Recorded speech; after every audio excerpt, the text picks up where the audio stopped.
দেখুন, আমরা একটা কথা সবসময় শুনি, দাঁত থাকতে দাঁতের মর্ম বুঝো। ইয়াস, সেইরকমই আমাদের শরীর যখন ভালো থাকে, এই ভালো থাকা অবস্থায় শরীরের প্রয়োজন যেটা যখন যখন যেটা দরকার সেটা আমাদের পৌঁছানো দরকার। কারণ যারা যারা বিশেষ করে শারীরিক সব সমস্যায় ভুগছে তার মূল কারণ পুষ্টির ঘাটতি। কারণ দুবার নোবেল পুরস্কার পেয়েছে নিলাস পলিং, উনি বলেছে nearly all disease can be treat to A nutritional deficiency. অর্থাৎ আমাদের শারীরিক সব সমস্যা হওয়ার বা রোগ হওয়ার মূল কারণ পুষ্টির ঘাটতি। আমরা সবাই জানি আমরা পুষ্টি পাচ্ছি না বা ঠিকঠাক করে দিতে পারছি না, বাট আপনি পারবেন।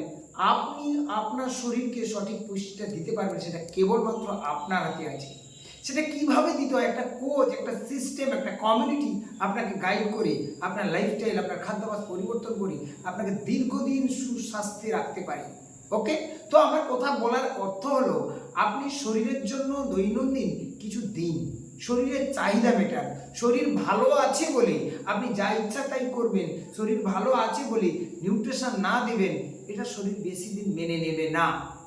তাই আপনি সিরিয়াস হন, সচেতন হন এবং সিস্টেমটা ফলো করুন, অর্থাৎ শরীরের সিস্টেমটা ফলো করুন। ওকে, সবাই ভালো থাকুন, সুস্থ থাকুন। নমস্কার, I am wellness coach Soumen ভাই।